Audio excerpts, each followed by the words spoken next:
Hey there everyone, Zach by the YGO, and I'm back with another fun video. This time we're going to go over my very first Genesys format deck, and that's actually going to be Despia. Now this is a deck that I am actually incredibly fond of, and it's something that in Duel Links in particular I've had a ton of fun playing because it's actually the top deck in Duel Links, and on release I had a ton of fun playing the actual Despia deck back when that was a thing. Unfortunately, it hasn't kept up with the actual metagame very well and has fallen to the wayside in favor of the more powerful branded cards, which makes sense. However, I wanted to play the deck in the Genesys format because it's super low to the ground, which I think is a good thing because everyone's going to be playing, trying to make their decks as powerful as possible and do all these crazy things. And I think it makes more sense just to play a deck that really doesn't do a whole lot, but can answer what they do pretty well, and also punishes them for trying to do well, or trying to do a lot of what they do, and it does that well. And also, every one of the Despia cards costs 0 points. So you'll notice I get to play some of the more powerful board breaker cards, as well as a card like Guardian Chimera, which costs a whopping 33 points for that 100 point cap, which is a ton. So we'll go through the deck, and I will mention any cards with point costs as we go. Let me know down below if you guys like this sort of content too. I would love to maybe get some gameplay or some other Genesys decks as well. But starting off first, we have 3 Aluber, the Jester of Despia. This searches out any of your branded spells or traps, which is going to be really good. Then you have a whopping 3 Dramaturge of Despia. Now, Dramaturge is one that a lot of people don't know. If a Fusion, Synchro, Exceeds, or Link monster, so it doesn't really matter for that last part, but if a Fusion, Synchro, or Exceeds monster is special summoned except during the damage step, you can target one effect monster on the field, negate its effects until the end of the turn, and then if this is sent to the graveyard or banished as a material for a Fusion summon, you can actually special summon it back, which is pretty crazy because it's a 3000 beater, so in a control deck like that, that's going to be really good, having that high value target.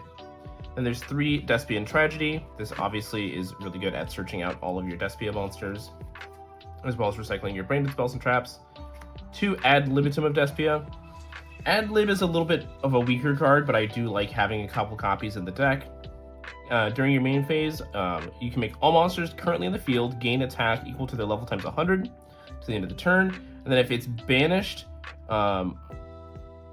or if it's on the hand, if it's in the hand or the field and it's used as a fusion material and sent to the graveyard or banished, you can target a Despia monster or a level 8 or higher fusion monster that is banished or in your graveyard and special summon it. So you can get back your Dramaturge, you can get back your Aluber, you can do a lot of really cool things to kind of dodge some restrictions on summons. It's just a really solid card. It's also really good at helping facilitate OTKs, and my main reason for liking it at multiple copies is it helps chain block that Guardian Chimera. Then there's 1 Despian Comedy. This is a card that a lot of people didn't play back in the time when you played Despia, which is a shame because I think it's really good. Level 1, when your opponent activates a monster or a card or effect that targets a face-up Despia card or cards you control, you can discard this card and negate that effect. So this can actually protect your field spell, it can protect your Quiritus, it can protect Dramaturge or Aluber or anything like that. If you have this in hand, it can help dodge cards like Effect Failure, which is going to be really good in this format because, it's so few points.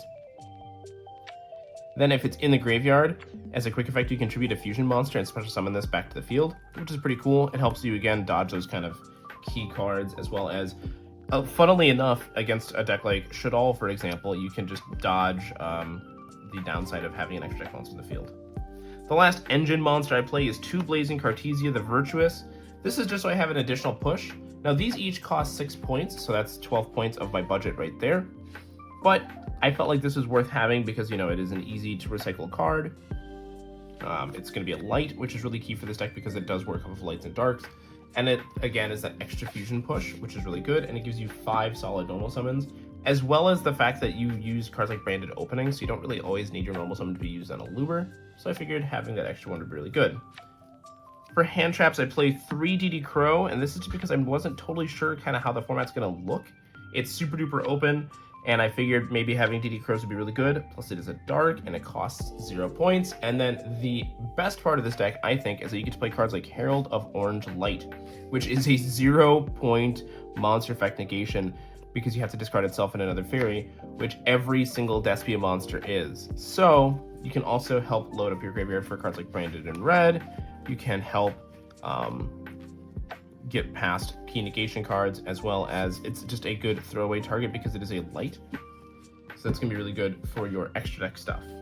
For the spells, we have 3 Allure of Darkness, taking up 15 points, but this is really good in this deck because it is obviously just a draw 2, and the ideal thing is to banish Branded or Despian Tragedy, so then you get to search as well and you get a free +1. That's the ideal, but it's just a free draw 2 in this deck, which is really good. 3 Branded Opening, as well as 3 Branded in red. Now, typically Branded in red isn't that great at 3, but I wanted to have a lot of quick play spells, which is why you also see 3 Super Polymerization in the deck, using up another 30 points right there, because these are 10 each. And the reason for that is because I'm playing 3 Radiant Typhoon Vision, yet another draw spell. This is sort of like an Allure of Darkness. If you didn't see my Sky Striker video, what it does is it has 2 main effects. You can draw 2 cards, and then if you have a Radiant Typhoon card or a quick play spell card in your hand, you discard one of them, or your entire hand if you don't. So it's kind of like Allure, but instead of getting rid of darks, you get rid of quick plays, which is why you see so many quick plays there. And then it also lets you add a Mystical Space Typhoon from your deck or graveyard to your hand, which is why you see 1 Mystical Space Typhoon in the main deck, giving you main deck back row removal, which I think is going to be really key in this format. It also means that it's able to be recyclable, so it can be that precision snipe that you need every once in a while, which is really nice. And then I played 2 Despia Theater of the Branded. This is just because it's so easily accessible, and you have so many other ways to fuse with the Branded in red, the Super Polymerization, and the next card as well. I didn't want to max out on it. It's a pretty darn good card, though. Lets you fusion summon a level 8 or higher in your main phase, using monsters in your hand or field. And then if a face-up non-fusion fairy leaves the field by opponent's card effect or by battle, you can target a level 8 or higher fusion and special summon it, which is really crazy because you can get back some of your key cards as well. Then the next card I'm playing is 2 copies of Mutiny in the Sky.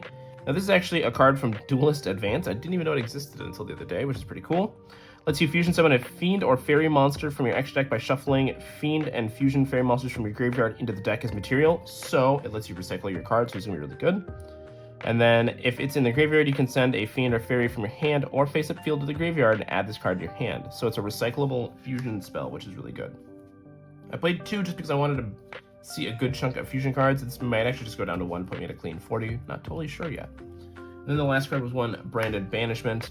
This is just 2 Reborn Despia monsters or fusions, and then be a Super Poly, which is going to be really good, I think, in this deck. So that was the main deck. Like I said, we used a whopping 51 points. So we had 49 points left over for the extra and side deck. Looking at the extra deck, you've got 1 First Dark Lord. This is just a giant beat stick in this deck. It takes 3 Dark Fairies. Cannot target fairy monsters. Your opponent cannot target fairy monsters you control with card effects. And then you can pay 1,000 life points to special summon a fairy from your hand or graveyard in defense position, which can be really good if you know that you're playing with stuff like Dramaturge. There's 1 Despian Proskinian. This is kind of like a Flame Wingman for the deck. It also lets you special summon fusion synchro or exceeds monsters from your opponent's graveyard. You can banish it, which is pretty good. And it takes a Despia monster in a light or dark. It's just a big monster, honestly. Then there's 1 Predaplant Triphofertum. I don't even know how to say that. The big one. Takes 3 darks on the field. Gains stack equal to all other monsters in the field with a predator counter, which just isn't going to happen. It's just a super poly target, which is pretty good. And then also, when your opponent special summons a monster from their extra deck while you control this fusion summon card, you can negate the summon and destroy the card, which is pretty good. So it's just like a potential way to stop like Xyz-based strategies and things like that as well. Then there's the 1 Guardian Chimera, which costs 33 points. This is where the majority of points honestly get used, is in this card alone. It's tough because I could have saved points and used them elsewhere, but I felt like Guardian Chimera was worth it because of Branded in red and things like that. And then there's 2 Despian Quertus, and then honestly the main reason I wanted to play the deck was 3 Masquerade the Blazing Dragon. Now, I'm going to be honest, this is the main way that you're going to win with this deck, is you're just going to summon like 1 or 2 Masquerades, and then you're just going to sit there, because every time they activate a card or effect, they have to pay 600 life points per copy of Masquerade to do anything. So with 2 copies, they have to pay 1,200, which means they get like 6 actions, and then they just literally cannot play. Then there's the 1 Grand Guignol, just for the Blazing Cartesia. And then I played 2 Predaplant Dragostapelia, 1 Starving Venom Fusion Dragon, 1 Garura, and 1 Mud Dragon. The extra deck is pretty up in the air, and honestly, there's a lot of extra room. If I wanted to play stuff like Ultimate Slayer, I could cut back on some of the additional copies of cards for that as well, because Ultimate Slayer is a pretty darn good card in this format. For the extra deck, we have 3 Radiant, the multi-dimensional Kaiju. This is going to be how you can out cards like the Lunalight deck, because that's going to be a big problem. The deck is very powerful. It's also just how you out a lot of those powerful cards that people are wanting to play right now, since I think at the beginning of the Genesys format, people are looking to build a board and make it as powerful as they can. They're not necessarily looking to grind out games as much as everyone else. As well as 3 Herald of Purple Light. Now this is just because it is able to stop trap cards when you're going second, as well as evenly matched when you go first, even if you're worried about that. You could also play Herald of Green Light and just have the 9 Herald. I didn't feel like having that many -1s was going to be good. I'm not even sure Herald of Purple Light is necessarily good, so that might get changed out, but I thought it was pretty solid so far. And then you've got 3 Dimensional Fissures. Since your deck doesn't particularly care about the graveyard, since most of them trigger when they're banished anyways, I figured Dimensional Fissure could be solid if I'm playing into a bunch of effect failures and things like that. 3 Dark Holes, which takes another 9 points, but this is going to be another premier bit of spot removal, or, I mean, it could be spot removal, but really just board breaking in general. Because I feel like going first, the deck is primarily just going to try to set up like 1 or 2 Masquerades and pass. Going second, though, you're going to try to like break their board, and then if you can, honestly, just OTK them pretty quickly, which is going to be pretty solid in this kind of a simple deck. And then the last card is actually 3 copies of Dragon's Mind. And the reason for that is because your main fusion monster happens to have 2,500 attack. And then your other main fusion monster, Inquiritus, has 2,500 attack and defense. So Dragon's Mind is Solemn Judgment. If you have a monster with 2,500 attack or defense original on the field, well, there you go. And so it just means that if you open up with 1 or 2 Masquerades and then you pass and they try to board break, well, they already had to pay 1,200 to do that, and then you use Dragon's Mind, negate it, and then they have to either have another board breaker or they're going to have to try to play through the Masquerades without that. And then you can always reset it as well, which is really cool. But that is it for the deck so far. Let me know down below if you want to see this deck in action. I know I am excited to see what these decks can do, and I want to know what else everyone wants to see in Genesys format. But until next time, though, that is it for me. Have a great day, everyone.